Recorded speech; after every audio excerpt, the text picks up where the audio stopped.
Écoutez Sirot Chelek Yud, première sira sur Toldot. Dans la parasha, on voit que Yitzhak construit un certain nombre de puits, que les Pélishtim y rebouchent sans cesse, et quand il arrive à s'écarter un peu, le verset il dit Yitzhak il est parti d'ici, il a construit un puits que les Pélishtim n'ont pas rebouché, enfin ils n'ont pas embêté sur ce puits-là. Il a dit Dieu nous a accordé la largesse, et à partir de maintenant on va fructifier dans la terre, ou parinu baaretz. Et Rachid explique sur ces mots-là, ou farinu baaretz, on va fructifier dans la terre. Il dit c'est comme la traduction en araméen de Unkelos. Venifosh Behara, on va fructifier dans la terre. Alors c'est quoi ici la question de Rachi a priori? Quand on dit on va fructifier, ça veut dire on va donner des fruits. Comme nous on est des êtres humains, c'est quoi les fruits qu'un être humain peut donner? C'est des enfants. Et donc a priori ça veut dire ici on va avoir beaucoup d'enfants. Comme quand on dit au début de la Torah, vous, parou vous, ça veut dire se multiplier, avoir beaucoup de, se reproduire et se multiplier. Mais là-bas, le contexte est différent, puisque Rachi il rajoute là-bas que si on a dit, en plus de fructifier, le mot multiplier, c'est pour dire fructifier, c'est un enfant, multiplier, c'est plusieurs enfants. Mais ici, on n'a pas besoin de rajouter le mot multiplier. On nous dit déjà qu'on est dans un état de largesse, que Dieu nous a accordé la largesse, etc. Et donc, même si on ne dit pas multiplier, le mot farinu, c'est fructifier, il dénote le fait de se multiplier aussi, même si c'est pas mentionné. Alors dans ce cas-là, c'est bizarre. Israël qui arrive qu'elles n'ont que deux enfants. Alors comment tu peux parler de largesse et de multiplier ici? Alors c'est pour ça que Rashi ramène la traduction de Unkelos en araméen en disant Venifosh Be'ara. C'est quoi la racine de ce mot-là, Venifosh? C'est comme quand on dit au début de Bereshit qu'il y avait un fleuve qui s'appelait Pishon. Rashi dit c'est Pishon, c'est cette racine-là en araméen, ça veut dire le fait de se multiplier et de fructifier tout seul. Même si je donne rien d'autre, moi-même je vais me grandir. Et c'est ça qu'on voit dans la suite de la paracha, que Yitzhak il est devenu très grand, avec beaucoup de biens, très grand matériellement, très grand spirituellement. Donc même si je ne me suis pas multiplié en ayant beaucoup d'enfants, moi-même j'ai grandi. Je suis devenu quelqu'un de très, de très grand, de très puissant. Donc si Rachid a décidé d'amener ça en araméen, pas en hébreu, parce que partout dans la Torah où il y a cette idée de grandir, il y a toujours cette même racine. Rachid vient nous dire ici, même s'il n'y a pas eu beaucoup de descendants, en vérité, ce mot-là, ça peut avoir la connotation aussi de dire il a grandi tout seul, même s'il ne s'est pas fructifié. Alors, on pourrait insister et dire, regarde, même si lui, il n'a pas eu beaucoup d'enfants, il a eu beaucoup de petits-enfants. Jacob, il a eu 12 tribus, etc. Alors, on aurait pu dire, c'est les petits-enfants. En vérité, non. Rachid souligne en rajoutant le mot du verset, Baaret, pour nous dire, dans cette terre-là, la terre d'Israël, les enfants de Jacob, ils sont pas nés en terre d'Israël.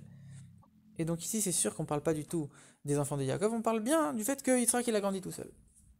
Alors pourquoi Rachid a noté les mots de Unkelos en araméen? Il aurait pu juste donner la référence comme il fait partout. Là, il a noté les mots. En vérité, il y a deux versions là-bas dans la traduction de Unkelos. Il y a deux versions. Une version qui dit c'est Dieu qui va nous faire fructifier, et une version qui dit c'est nous qui allons fructifier. Et Rachid a choisi la version qui dit nous allons fructifier. Et par ça, on va comprendre la profondeur qu'il y a dans cette explication de Rachid. Selon cet avis de Rachid que c'est nous qui allons fructifier, on voit qu'il y a deux étapes dans le verset.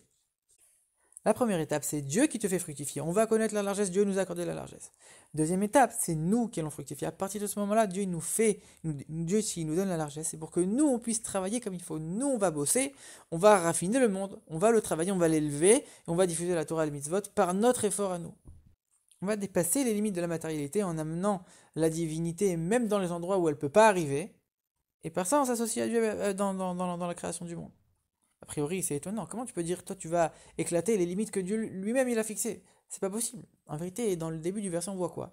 Dieu nous accorde la largesse. En vérité, Dieu nous accorde les forces, dès le départ, les forces même de dépasser les limites que lui-même a fixées par la suite. C'est un peu la même idée dans un autre verset qui dit je suis l'Éternel ton Dieu qui t'ai fait monter d'Égypte, ou écarte ta bouche, élargis ta bouche et je vais la remplir. Quoi élargis ta bouche? Je ne vais pas élargir plus que ce que je peux. J'ai une bouche et elle a une taille. En vérité, non. Dieu il est en train de te dire, regarde, toi fais ton maximum. Éclate toutes les barrières, toutes les limites. Moi je suis Dieu qui t'ai sorti d'Égypte. C'est ça la première partie du verset. Je t'ai donné les forces de sortir des limites, de sortir. Mitzrayim, c'est les limites. Je t'ai fait donner les forces de sortir, je t'ai élevé au-delà de toutes les barrières. Maintenant à toi de faire ton travail. Et de travailler d'une manière qui va aller au-delà de toutes les limites même du monde matériel. Et Dieu, non seulement il nous donne les forces avant, mais une fois que nous on fait vraiment ce que Dieu nous a demandé, alors Dieu il va nous donner les forces, il va nous accorder la réussite même par la suite. Ou élargis ta bouche. Maintenant, moi, si j'ai élargi ma bouche, je vais la remplir. C'est ça la suite du verset. Si moi j'ai fait ce que Dieu attendait de moi, alors c'est sûr que Dieu il va m'accorder la bracha par la suite. Et c'est ça que le verset il dit. On va fructifier, ou farine de manière certaine, c'est sûr. Dieu, c'est sûr qu'il va nous accorder la bracha par la suite. C'est un peu comme Turnus Rufus qui a demandé à Rabbi Akiva, pourquoi vous faites la tzedaka? Dieu il a créé des pauvres, c'est pour qu'ils restent pauvres. Pourquoi vous allez changer ce que Dieu il a fait? Rabbi Akiva l'a dit, nous on est les enfants de Dieu, on a une âme divine, et donc du coup on peut changer même les limites que Dieu il a fixées. Et donc oui, bien sûr qu'on doit donner la tzedaka. Et dans cette explication de Rashi, Rashi le donne en araméen. Pourquoi? Pour te dire en vérité, tu as la force d'amener cette divinité, même dans les domaines profanes, même dans l'araméen, qui n'est pas une langue sainte, dans les choses qui ne sont pas saintes, tu peux quand même amener cette divinité. Et ça même c'est une préparation à la venue de Mashiach, comme on dit que la chair, la matérialité verra la divinité. Très bientôt, Amen.